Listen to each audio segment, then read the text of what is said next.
मलाई पहिलेदेखि के थाहा थियो भने यो संसदमा टेबल पनि हुन्छ र संसदमा टेबल भयो भने पास पनि हुन्छ। त्यसो भए अब देश विकास हुने भयो एमसीसीले गर्दा हैन? हो, जसरी महाकाली बेच्दाखेरि विकास भएको थियो नि, जसरी महाकाली बेच्दाखेरि विकास भएको थियो त्यसरी नै एमसीसी मात्रै होइन, त्यसरी नै एमसीसी बीआरआई, अब एमसीसी र बीआरआई आयो भने देशमा तपाईको के हुन्छ भने यो जति पनि बाटोघाटोहरू छ त्यो सबै बाटोघाटोमा अब कालोपत्र हुँदैन, सुनको बाटो बन्छ, सबै नेपाली जनताको सुनको घर हुन्छ। यदि सरकारले वास्तविक रूपमा बलजफ्ती नै गरेको हो, गठबन्धनमा निर्णय भएको होइन भने हिजो जति बेला टेबल भयो त्यति बेला गठबन्धन तोडेको घोषणा गर्नु पर्दैन थियो?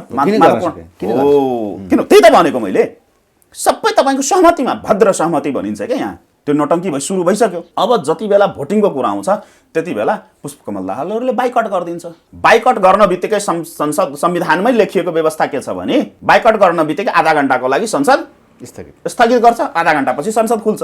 संसद खुलेपछि त्यहाँ के देखियो, संविधानमा के लेखिएको छ भने नेपालको संसदीय कानुन के छ भने संसदको टोटल संख्याको 25% मतले कुनै पनि विषयवस्तु अगाडि बढाउने। 25% मत भनेको तपाईको 65-67 हो। प्रचण्डजीको, पुष्पकमल दाहालजीको जुन हिजोदेखिको, जुन साँझदेखिको जुन उहाँको नौटंकी देखिरहेछौँ हामीले, त्यो कस्तो अस्वाभाविक नौटंकी हो भने सरकारमा पनि बस्ने, सबभन्दा पहिला केपी ओलीलाई बालुवाटारबाट बालकोटको बारदलीमा पुर्याउनलाई अमेरिकालाई गुहारेर कम्फर्टेबलवादी गठबन्धन बनाउने अनि परमादेश लिने, त्यसपछि सरकार बनाइसकेपछि अमेरिकालाई पत्रै लेखेर हारगुहार गर्ने, तुमेव माता च पिता तुमेव, तुमेव बन्धु च सखा तुमेव भनेर प्रभु हामीलाई समय दिइबक्स्योस्, हामी नरनदेखिको बल लगाएर भए पनि, भयभरका श्री सम्पत्ति आफ्नो औकात लगाएर भए पनि, हामी सम्पूर्ण साधन स्रोत प्रयोग गरेर भए पनि हामी एमसीसी पास गर्छौँ हजुर, हामीलाई 4-5 महिना टाइम दिइबक्स्योस्, हजुरहरू त हाम्रो सम्पूर्ण कुरा त हजुरहरू नै हो, हजुरहरू बिना त हामी केही गर्नै सक्दैनौँ भनेर बिन्ती पत्र चढाउने। सिंहदरबारमा हालिमुहाली गरेर बसेका बुवासाहरूको झुण्ड, दोहोरो चरित्र भएका दुई जिब्रे, राजनीतिलाई व्यवसाय बनाएका, यो देशलाई राजनीतिक वेश्यावृत्ति र बौद्धिक वेश्यावृत्तिको माध्यमले विसर्जनसम्म पुर्याउनलाई उद्धत भएका यो झुण्डहरू जुन छ नि, ग्याङहरू जुन छ नि, तिनीहरूको मुखौटा उदाङ्गो गर्ने बेला आएको छ। एमाले महत्त्वका साथ हेरेको थियो नि। कहाँ एमाले सबभन्दा पहिला त सबभन्दा बढी सिग्नेचर ठोक्ने एमसीसीमा त त्यही उखानटोके महाराज होइनन् र? दुवै पार्टीले विपक्ष मतदान गर्ने भन्यो। कसले भन्यो? कहाँ लेखेको छ? कोठामा चोच्चो र मोचो मिलाउने अनि बाहिर आउँदाखेरि पिठ्यु फर्काउने। डाक्टर मनोज झाजी, स्वागत छ कलकत्ता टिभीमा। धन्यवाद सन्तोष। यति धेरै विभिन्न उतार चढावका बीच एमसीसी टेबल भयो, कस्तो लाग्यो मनमा? धन्यवाद सन्तोषजी। मनमा लाग्नुभन्दा पनि मैले विगत लामो समयदेखि, अब यो एमसीसी जति बेला कसैलाई थाहा पनि थिएन, सांसदहरूलाई पनि थाहा थिएन त्यति बेला, सांसदहरूलाई यहाँका टाउके भनाउने बाहेक, त्यसमा सिग्नेचर घस्ने ठोक्ने बाहेकका मलाई लाग्दैन कि राजनीतिक दलका पनि 20-25 जनाभन्दा बढीलाई थाहा थियो होला। त्यति बेलादेखि मैले उठाउँदै आएको, त्यो बेलादेखि उठाउँदै आएको यो एमसीसीलाई सतहमा ल्याउने, राष्ट्रव्यापी रूपमा फैलाउने व्यक्ति म हो। अनि सबभन्दा पहिला आन्दोलनका कार्यक्रमहरू पनि अहिले नै भनौँ न, अहिले काठमाडौँ बाहेक कहाँ छ र आन्दोलन होइन, त्यो पनि कार्यकर्ताहरू ओह्राल दिएको कारण त्यतातिर जाउँला। त्यतिलेदेखि एउटा राष्ट्रव्यापी रूपमा यो आन्दोलनलाई, यो एमसीसीको मुद्दा र बीआरआईको मुद्दा, एमसीसी मात्रै होइन बीआरआईको मुद्दा समेतलाई राष्ट्रव्यापी रूपमा फैलाउने व्यक्तिको हिसाबले म हो र यो साङ्गठनिक हिसाबले मैले नेतृत्व गरेको सङ्गठन। हामीले विगत लामो समयदेखि 3-4 वर्षदेखि आन्दोलन गरिरहेको छु र म एउटा कुरा यहाँले प्रश्नमा टेकेँ, अब एउटा यहाँले भन्नु कस्तो लाग्यो, म सुरुदेखि नै भन्दैछु र त्यसमा म अडिग छु र त्यही हिजो भयो, मलाई कुनै अनौठो लागेन। म सुरुदेखि नै मेरो यहाँसँगको बसाइमा पनि कतिवटा अन्तर्वार्ताहरू तपाईँले गर्नुभयो मसित, झन्डै हामी अब 1 वर्ष हाराहारी हुन थाल्यो हाम्रो चिन्जान, यो पत्रकारिता हिसाबले चिन्जान भएको, हुन त पहिलेदेखि चिन्जान हो तर यो मिडियाको हिसाबले मेरो प्रत्येक अन्तर्वार्तामा तपाईँले कोट्याएर हेर्नुभयो भने मैले प्रत्येक अन्तर्वार्तामा भनेको छु र मेरो सामाजिक सञ्जालमा पनि मैले टिप्पणी गर्दाखेरि, लेख लेख्दाखेरि वा स्टेटस हाल्दाखेरि म के भनिरहेको छु भने सुरुदेखि नै यो आज न भोलि संसदमा टेबल हुन्छ, म कन्फर्म थिएँ। मलाई कुनै किसिमको अनुभव, हिजो पनि धेरै साथीहरूले फोन गर्नुभयो, आन्दोलनकारी साथीहरूले, राजनीतिक दलका साथीहरूले, पत्रकारहरूले, अनि म हाँसेरै जवाब दिएँ। मैले सिधै भने मेरो अन्तर्वार्ताहरू तपाईँ हेर्नुहोस् न, तपाईँहरू यहाँ कसैले चिनले रोक्दैला त, कसैले माओवादीले रोक्दैला त, कसैले कसले रोक्दैला त, कसैले कसले रोक्दैला, भर्दै गर्दाखेरि मैले त्यति बेलादेखि भन्दाखेरि सबैले मलाई के भन्थ्यो भने ए त्यतिकै हावादारी बोलिदिएको छ। म फेरि जोड दिएर भन्छु, म हिजो पनि कन्फर्म थिएँ र भनौँ पहिल्यैदेखि कन्फर्म थिएँ, हिजो त कन्फर्मै भयो। के छ भने मलाई पहिल्यैदेखि के थाहा थियो भने यो संसदमा टेबल पनि हुन्छ र संसदमा टेबल भयो भने पास पनि हुन्छ। या त टेबल हुनबाट रोक्नु पर्यो र टेबल हुन्छ नै, र टेबल भयो भने पास पनि हुन्छ। किन? अब यहाँ कसरी हुन्छ पास? अब यहाँको प्रश्न किन, यहाँ तपाईँले प्रश्न गर्न सक्नुहुन्छ कसरी र किन। अब के छ भने हाम्रो नेपालीको बानी के भयो भने, हामी नेपालीहरूको बानी के भयो भने, त्यसमा म पनि पर्छु, म पनि नेपाली हो, तपाईँ पनि नेपाली हो, हामी सबै नेपालीको बानी के छ भने यो 30-32 वर्षदेखि हामी के भयो भने नेतामुखी भयौँ के। हामी नेतामुखी भयौँ। नेताले जे बोल्दा पनि जे गर्दा पनि ताली ठोक्ने र ती नेताले बोलेको कुरामा विश्वास गर्ने, चाहे त्यो नेताले बिहान एक थरी, दिउँसो एक थरी, राति अर्को थरी किन नबोलोस्, त्यसको क्रिया चरित्र चाहिँ जेसुकै होस्, तर उसले बोल्दियो कि हामीले ताली पड्काइहाल्ने, त्यसलाई मानिहाल्ने, आफ्नै बुवा आमाले भनेको कुरा नपत्याउने, आफ्नै दाजुभाइले भनेको कुरा नपत्याउने। तर तथाकथित राजनीतिक दलहरू, यहाँ त तथाकथित राजनीतिक दल छ नि, राजनीतिक दलै छैन नि, यहाँ त राजनीति भइ नै रहेछ नि। अनि त्यो बोल्यो कि हामी पत्याइहाल्ने भन्दै गर्दाखेरि अब म किन विश्वस्त थिएँ भने तपाईँ एमसिसीको अहिलेसम्मको सत्ता पक्षबाट, राज्य पक्षबाट भएका गतिविधिहरूलाई सूक्ष्म रूपमा केल्याउनु भयो र त्यसका सम्पूर्ण गतिविधिहरूलाई हाम्रो नेपालको तर्फबाट भएका गतिविधिहरू जति छ एमसिसीमा राज्य पक्षबाट, त्यो सबैलाई हामीले डे टु डे गरेर हेऱ्यौँ भने त्यो त क्लियर हुन्छ। त्यसमा कसैको विमति नै छैन भने त्यो टेबल किन हुँदैन? अब हेरौँ, एमसिसी भनेको त सङ्घीय लोकतान्त्रिक गणतन्त्र, अहिलेको धर्मनिरपेक्ष सङ्घीय लोकतान्त्रिक गणतन्त्र जुन भनिएको छ, यो राज्य व्यवस्था जसलाई मैले भन्ने गरेको छु कोरोनाकै सङ्गोत्री, विकेन्द्रीकृत भ्रष्टाचारको जननी, लुटतान्त्रिक गनाउने तन्त्र भनेर जुन मैले विश्लेषण गर्ने गरेको छु, यो र एमसिसी त सँगसँगै आएको रहेछ। यो आज आएको र आज छलफलमा 2-3 वर्षदेखि आयो, मैले उचालेपछि त्यसपछि धेरै मान्छेले बोल्न थाले, सब धेरैले बुझे। तर यसको जन्ममिति हेर्नुभयो भने, एमसिसीको जन्ममिति हेर्नुभयो भने यो व्यवस्था सँगसँगै आएको रहेछ। यो तपाईँले यो राष्ट्रघात भनेर बुझेर पहिलेदेखि उठान गर्नुभएको थियो? होइन, सिम्पल कुरा। अब राष्ट्रघात र राष्ट्रवाद भन्ने कुरा हामीले धेरै विश्लेषण गरिसक्यौँ के, अब त्यतातिर विश्लेषण गर्नुपर्ने आवश्यकतै छैन। अब त्यो राष्ट्रघात हो कि राष्ट्रवाद हो, एमसिसी राष्ट्रघात हो कि राष्ट्रवाद हो भनेर हामी विश्लेषण गरिराख्यौँ भने हाम्रो इनर्जी मात्रै, ऊर्जा मात्रै नोक्सान हुन्छ। झलनाथ खनालहरू चाहिँ विदेशीको उसमा पाउमा परे भनेर सबभन्दा ठुलो त समस्या यही हो। म त्यतैतिर टेक्दै थिएँ कि सबभन्दा ठुलो समस्या त्यही हो कि म अब त्यही भन्दै थियो। एकदमै धन्यवाद सन्तोषजी यहाँलाई। अब आजको अन्तर्वार्ता अलिकति लामो हुन सक्छ। के छ भने समस्या त्यही, म त्यही टेक्दै थिएँ। धन्यवाद फेरि पनि त्यो पटक धन्यवाद दिएँ। म त्यहाँ के भन्दै थिएँ भने अब यो एमसिसी राष्ट्रवाद हो कि राष्ट्रघात हो भन्ने विषयवस्तु नै रहेन र त्यतातिर छलफल चलाउनु भनेको आफ्नो समयको बर्बादी, आफ्नो ऊर्जाको नोक्सान, ऊर्जाको बर्बादी अनि टाउको दुखाउनु बाहेक केही पनि होइन। त्यतातिर अब बहस चलाउनु नै हुँदैन। त्यो अब सक्यो, त्यो च्याप्टर सकिसक्यो हिजोबाट।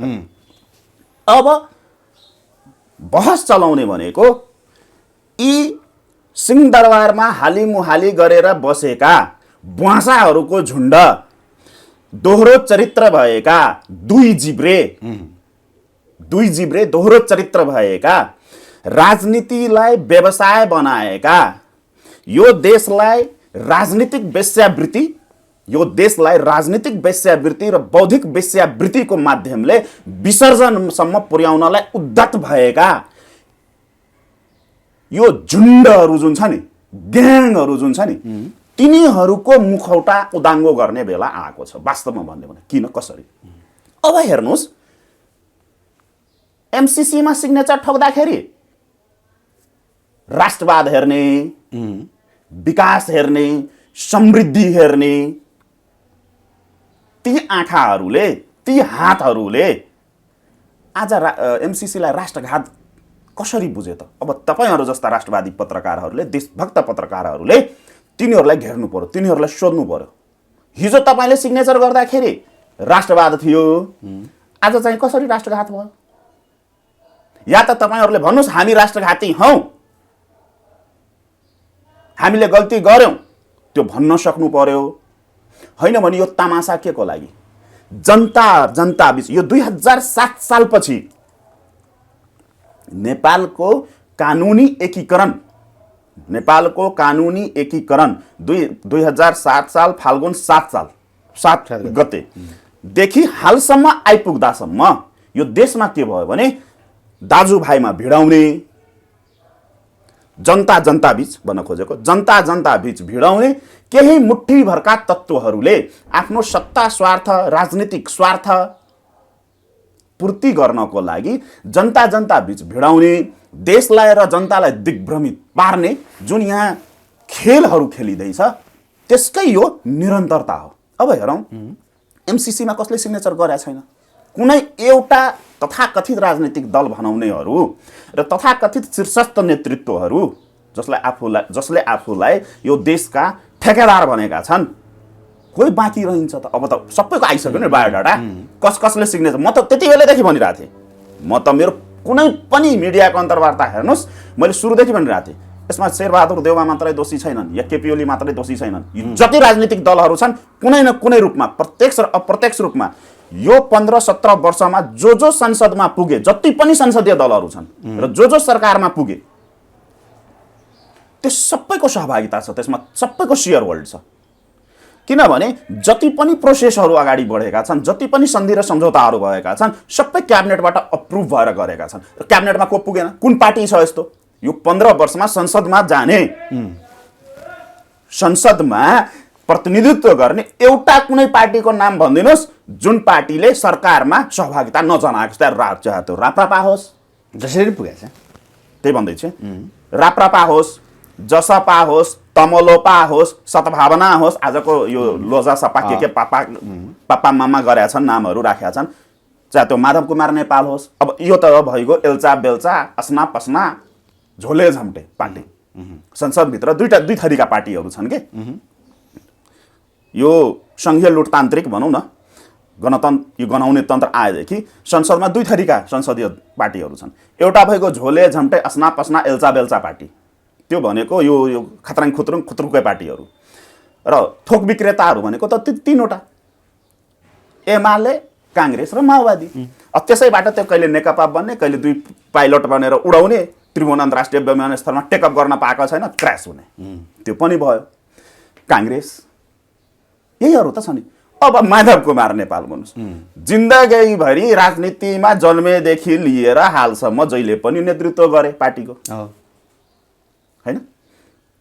एमालेमा हुँदाखेरि बराबर ओहदामा थिए, माकुने र उखान टुक्के, सरकारमा पनि भाग खोज्ने, संसदमा पनि भाग लाग्ने, होइन?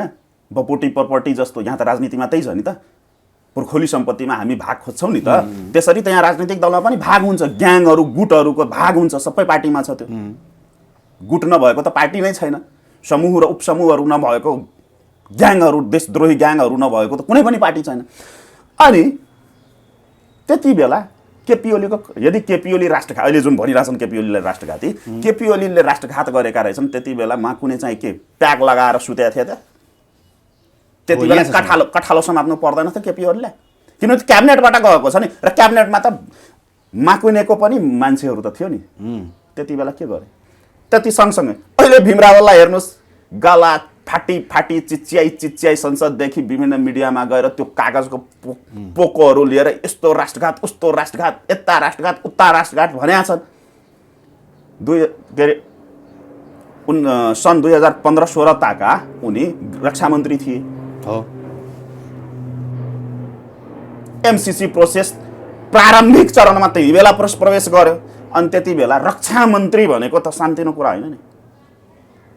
भलै नेपालमा रक्षा मन्त्रीको काम चाहिँ सेना मुख्यालयको फाइल बोक्ने एउटा पिउन सरहको होस्, सेना मुख्यालयको फाइल बोक्ने पिउन सरहको काम होस् रक्षा मन्त्रीको, त्यो आफ्नो त्यो व्यावहारिक पाटो हो। तर कानुनी पाटो हेर्ने हो भने त सम्पूर्ण गतिविधिहरू त रक्षा मन्त्रालयबाटै गइरहेको हुन्छ र रक्षा मन्त्रीको क्याबिनेटमा एउटा अहम रोल हुन्छ।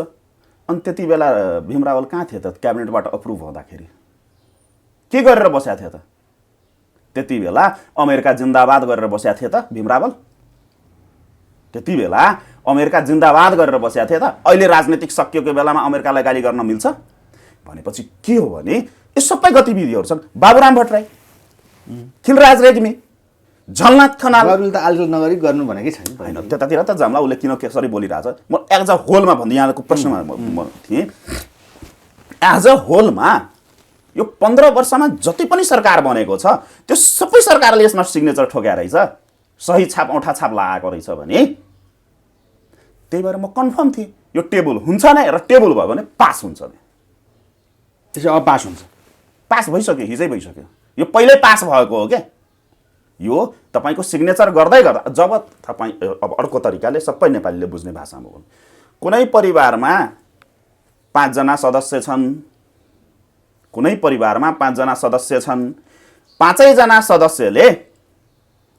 सदस्यले आज मासु खाने भनेर निर्णय गर्यो, मासु खाने भनेर निर्णय गर्यो, अनि बजारमा गए पाँचैजना किन्न, पाँचैजना मिलेर किन्न गए, अनि बजारमा निर्णय पनि गर्यो पाँचैजनाले मासु खाने, अनि बजारबाट मासु किनेर ल्याउने बेलामा त्यहाँ बजारमा नाटक नौटङ्की गरे, कुनै 1-2 जनाले विरोध गर्दै भन्दैमा त्यसलाई विरोध भन्न मिल्छ? अर्को कुरा, तर पनि किनेर ल्याउने घरमा, अनि हामी खाँदैनौँ भन्ने, अनि त्यो पकाउने पनि सबैजना मिलेर त्यसमा मरमसलाहरू सबै हाल्ने, कसैले प्याज काट्ने, कसैले लसुन काट्ने, अनि कुकरमा हालेर सिटी पनि लगाउने, खाना पनि पस्किने, अनि खाने पनि, अनि भन्ने हामी खाँदैनौँ भनेपछि त्यो बेवकुफ बनाउन मिल्छ? यो 19औं शताब्दी होइन, नेपाली जनता भेडा होइनन् र सबै नेपाली जनता बेवकुफ पनि होइनन्। त्यसो भए अब देश विकास हुने भयो एमसीसीले गर्दा, होइन? हो, जसरी महाकाली बेच्दाखेरि विकास भएको थियो नि, जसरी महाकाली बेच्दाखेरि विकास भएको थियो त्यसरी नै एमसीसी मात्रै होइन, त्यसरी नै एमसीसी, बीआरआई, बिपालाई त स्टे गरिदिएको छ, बिपाको त कुरै समाप्त गरिदिएको छ, बिपा त कुरै छैन त्यसमा। अब एमसीसी र बीआरआई आयो भने देशमा तपाईँको के हुन्छ भने यो जति पनि बाटोघाटोहरू छ त्यो सबै बाटोघाटोमा अब कालोपत्र हुँदैन, सुनको बाटो बन्छ, सबै नेपाली जनताको सुनको घर हुन्छ।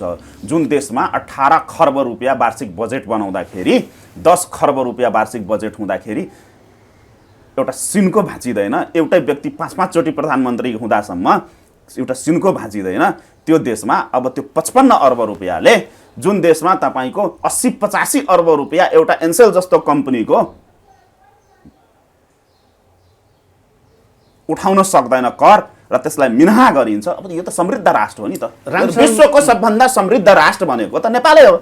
जुन देशमा तपाईँको विश्वको सबभन्दा धनी राष्ट्र भनेको नेपाल हो। कसरी? आफ्नै करहरू छुट दिने, नउठाउने, अनि अर्काबाट मागेर ल्याएको पैसाबाट, त्यो पनि एउटा सानो रकमबाट नेपाली जनताको सुनको घर बनाउने, जसरी महाकाली बेच्दाखेरि भयो नि, हो त्यस्तै त हो नि यो पनि। त्यसै डाक्टर रामशरण महतको भनाइ छ अब महाराष्ट्रघात हुनबाट जोगियो नेपाल। रामशरण महतजीले त बनाइदिएको नि देश त, त्यस्तै अर्थशास्त्रीहरूले त बनाएको नि यो देश। यो देश जुन छ आज नेपालीको थाप्लोमा 1.25 लाख रुपियाँभन्दा बढी आमाको गर्भमा नबस्दै जुन प्रत्येक व्यक्तिको टाउकोमा 1.25 लाख रुपियाँ ऋण थुपरिएको छ होइन, र दिनदिनै ऋण थपिँदै गएको छ, प्रत्येक महिना ऋण थपिँदै गएको छ। यो अवस्थामा पुर्याउने त रामशरण महत, सुरेन्द्र पाण्डे, यस्तै अर्थशास्त्रीहरूले त गर्दाखेरि त भएको हो नि। हेरिराख्नु भएको छ नि त, यो देशको परनिर्भरता 85% व्यापार घाटा खरबौँ खरब जुन पुगेको छ, र यो देश आज विश्वको सबभन्दा समृद्ध राष्ट्र बनेको छ, विश्वको सबभन्दा धनी राष्ट्र होइन।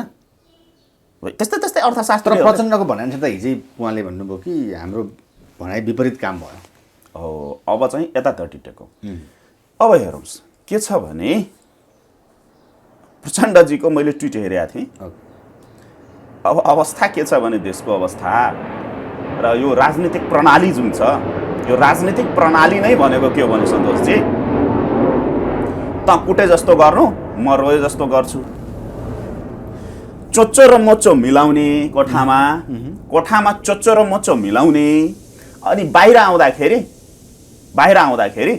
पिठ्यु फर्काउने। भनेपछि के हो भने प्रचण्डजीको, पुष्पकमल दाहालजीको जुन हिजोदेखिको, जुन साँझदेखिको जुन उहाँको नौटङ्की देखिरहेछौँ हामीले, त्यो कस्तो अस्वाभाविक नौटङ्की हो भने सरकारमा पनि बस्ने, सबभन्दा पहिला केपी ओलीलाई बालकोटबाट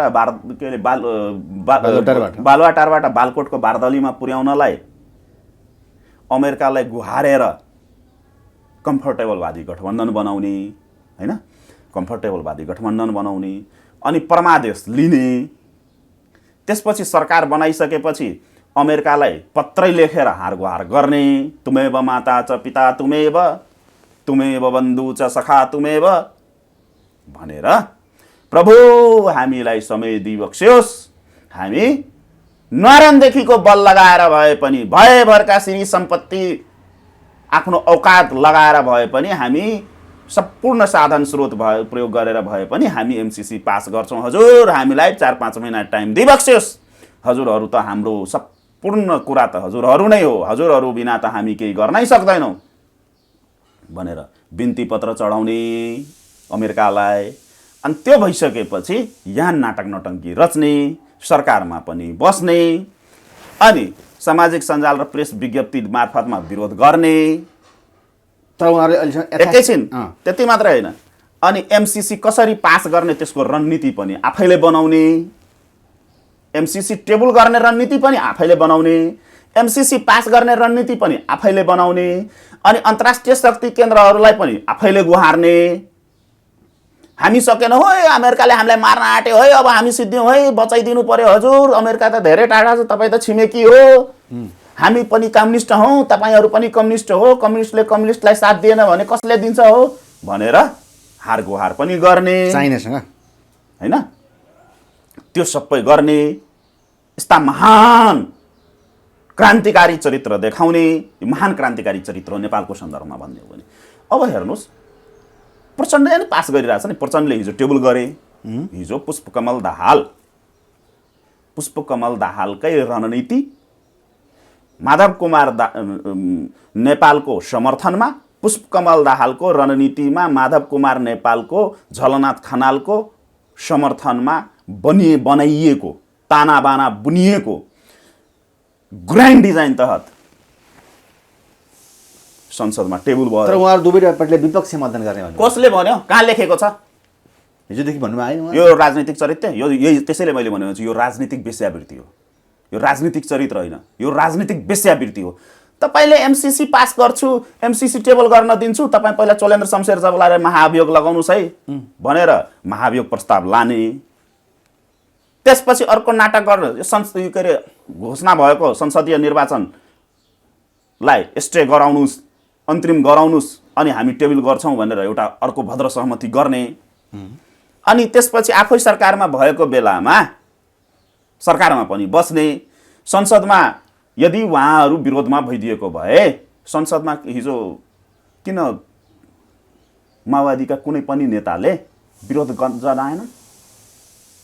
त्यो सडकमा आफ्नो 200-400 कार्यकर्ता उचालेर आफ्नै दाजुभाइ, आफ्नै सुरक्षा निकायमाथि ढुङ्गामुढा गराउने, क्याबिनेटबाट चाहिँ सुरक्षा व्यवस्था चुस्त दुरुस्त पार भनेर पनि निर्णय गर्ने। हिजोको क्याबिनेटको डिसिजन हेर्नुहोस् त, यो हुन्छ। अनि पास कसरी गराउँदैछ? जसरी टेबल गरायो त्यसरी पास हुन्छ। अब हेर्नुहोस्, त्यो विरोधको के काम? त्यो विरोधको के काम? एमसीसी पास भइसकेपछि हामी सरकारमा बस्दैनौँ भनेर भने। अब सरकार एमसीसी पासै भएको भने संसदमा सरकारमा बस्नु पनि नबस्नु पनि के काम? अनि यो सब के हो भने आफूलाई क्रान्तिकारी चरित्र देखाउनलाई, आफूलाई एउटा यो भोट माग्ने, चुनावमा भोट माग्ने एउटा रणनीतिक खेल हो। किनभने नेपालमा 45-46 पछि जति पनि निर्वाचनहरू भए, चाहे त्यो स्थानीय निकायको चुनाव होस् या तपाईँको संसदको इलेक्सन होस्। यो 30-32 वर्षमा जति पनि इलेक्सनहरू भएका छन् त्यो इलेक्सन भनेको तपाईँको खोखलो राष्ट्रवाद,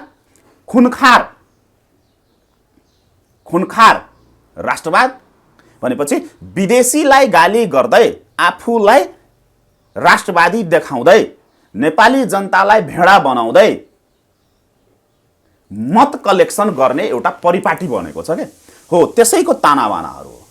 अब के हुन्छ, पास कसरी गराउँछन् प्रचण्डले? प्रचण्डको रणनीति के हो, कसरी पास गराउने? जसरी शेरबहादुर देव प्रचण्डको त पहिलेदेखिको रणनीति हो नि त, ढाडमा टेकेर टाउकोमा हान्ने। नेपालको समस्या नै भनेको तपाईँको के हो भने यो कम्युनिस्ट ग्याङहरू हो के। कम्युनिस्ट ग्याङ भनेपछि त्यसमा खालि यो तथाकथित कम्युनिस्ट पनि मात्रै पर्दैनन्।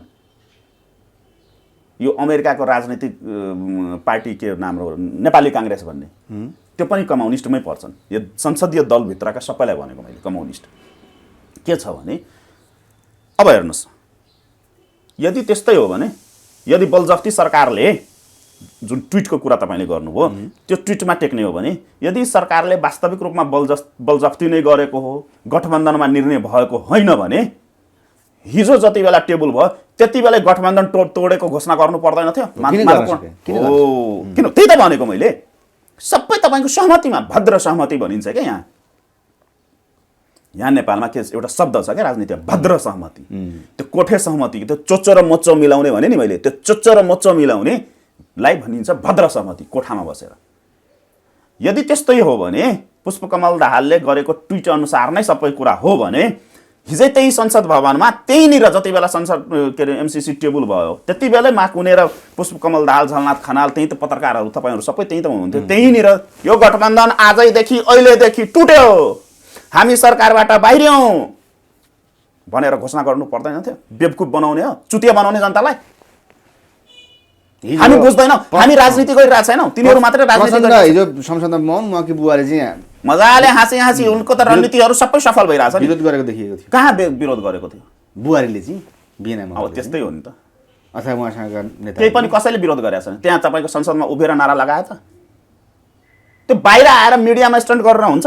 व्यावहारिक रूपमा देखिनु पर्यो नि त, व्यावहारिक रूपमा देखिनु पर्यो कि परेन? त्यो मिडियामा मैले अघि नै भने, मिडियामा स्टन्ट हान्ने, सस्तो लोकप्रियता लिने, जनतालाई भेडा र चुतिया बनाउने अब नेपाली जनता पनि बुझिरहेछन् नि त। अब हेर्नुहोस्, त्यो गरे, त्यसपछि अब के गर्छन्? निर्णय प्रस्तुत हुन्छ। अब जनार्दन शर्मा त हिजो उपस्थित हुन सकेन नि, त्यही कारणले गर्दा। अब अर्को कुरा के छ भने, पास कसरी गर्छन् भने के को त्यो सबै त बिरामी पर्छ नि त। यहाँ त बिरामी पर्छन् क्या। त्यही त भनेको चोच्चो र मोचो मिलाउने भनेकै त्यही हो। त्यो मैले भने त्यो सबै सेटिङहरू, प्रचण्डको रणनीति, पुष्पकमल दाहालको रणनीति र त्यसमा सबैको समर्थन। अब अर्को सेटिङ त्यहाँ के हुन्छ? जुन दिन निर्णयार्थ प्रस्तुत हुन्छ, टेबल हुन्छ, टेबल त भइसक्यो, त्यसमा छलफलको नाममा त्यो नौटङ्की सुरु भइसक्यो। अब जति बेला भोटिङको कुरा आउँछ त्यति बेला पुष्पकमल दाहालहरूले बाइकट गरिदिन्छ।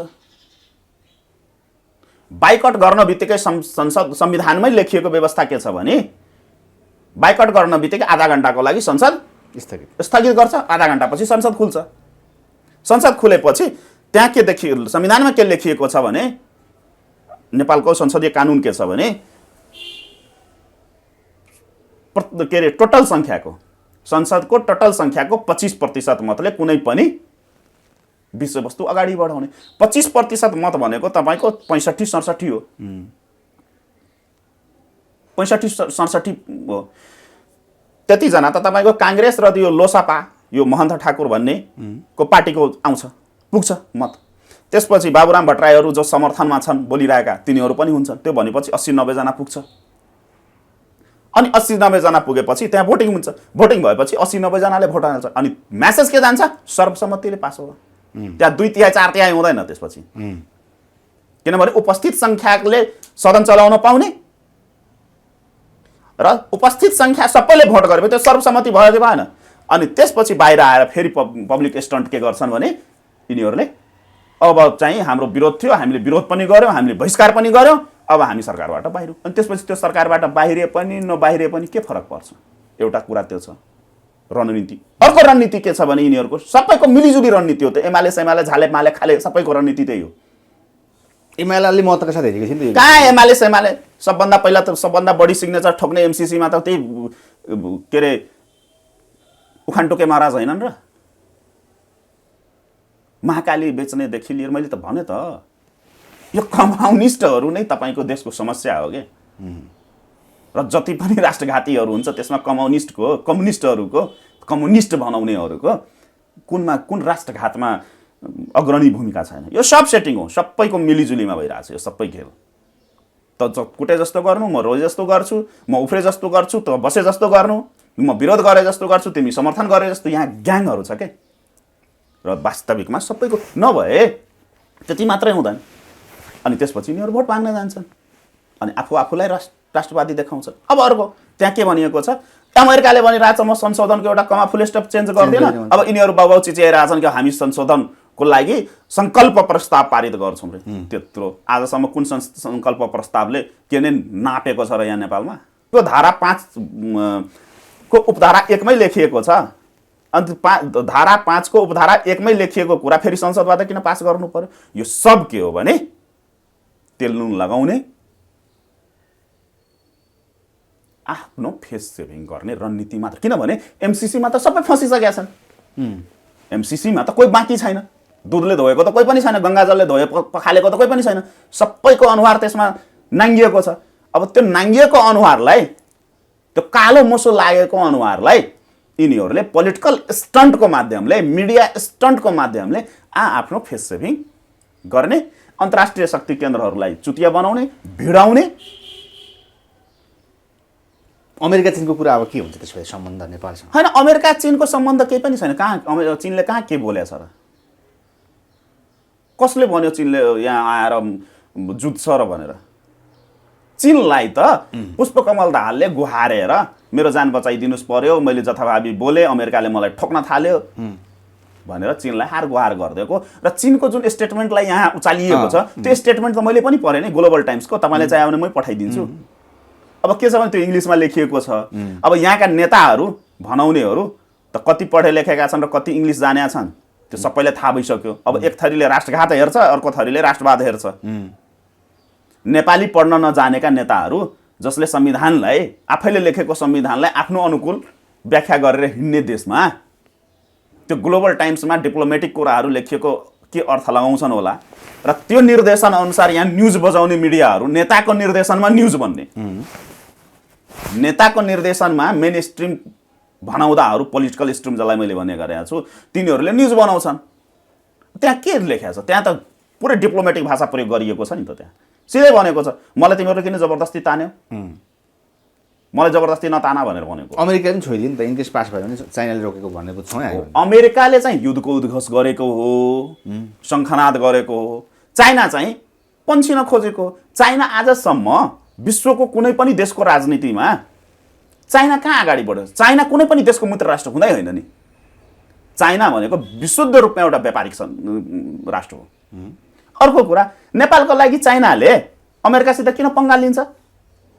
चाइनाको सबभन्दा बढी अन्तर्राष्ट्रिय बजार हेर्ने भने त्यही अमेरिका हो,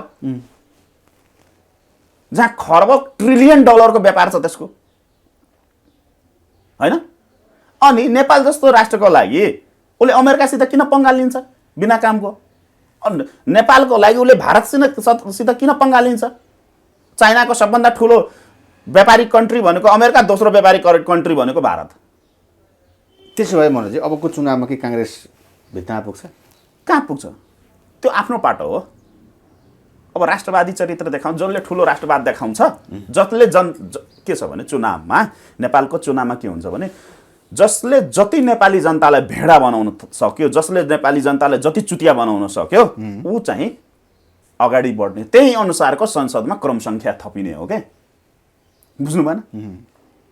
अब यसमा माओवादीले सक्यो भने माओवादीले बढी सिट ल्याउला, एमाले सक्यो भने एमाले। यहाँ त के छ भने वक्तम हो क्या, भाषणमा चल्ने देश हो। भाषणमा चल्ने हो नि त यो देश भने त। नेपाली जनताले जसले बढी चुतिया बनायो, जसले बढी भेडा बनायो, उसले भोट पाउँछ। र फेरि भोटमा फेरि कार्यकर्ताहरूले नि भोट हाल्ने हो यहाँ त। कार्यकर्ताहरूले भोट हाल्छ, आम जनताले कहाँ भोट हालेको छ र आम जनताको जनसङ्ख्या कति छ नेपालमा? जनता कहाँ छ यहाँ नेपालमा? यहाँ त झोले झम्टेहरूको बिगबिगी छ नि त। त्यो आन्दोलनमै हेर्नुहोस् न, पुष्पकमल दाहालले निर्देशन दिँदाखेरि त्यो नारा लागेको होइन, प्रचण्ड तिमी निर्देशन देऊ मर्न हामी तयार छौँ भनेर। अब यस्तो परिपाटी भएको देशमा तपाईँ जनता जनता भनेर जपेर हुन्छ? त्यसो भए अन्त्यमा भनिदिनुहोस् त, अब अमेरिकाले पास गर्ने भइसकेपछि के गर्छ? के इफेक्ट पर्छ नेपालमा एमसिसी पास भइसकेपछि? त्यही भने त, अब सबैको सुनको महल बन्छ, बाटोघाटोहरू सबै सुनको हुन्छ, नेपाल तपाईँको एकै यो विश्वको सबभन्दा समृद्ध राष्ट्र नेपाल होइन, सबभन्दा धनी राष्ट्र नेपाल त भनिसकेकै छ। अब यसलाई तपाईँको पुरै विश्व, पुरै ब्रह्माण्डकै होइन त्यो स्वर्गको व्याख्या सुन्छौँ नि हामी धर्मशास्त्रहरूमा, अब त्यस्तो बनाउँछ। जस्तै कि महाकाली बेच्दाखेरि भयो नि, अब त्यस्तै हुन्छ। हस्, थ्याङ्क यू। धन्यवाद सन्तोषजी।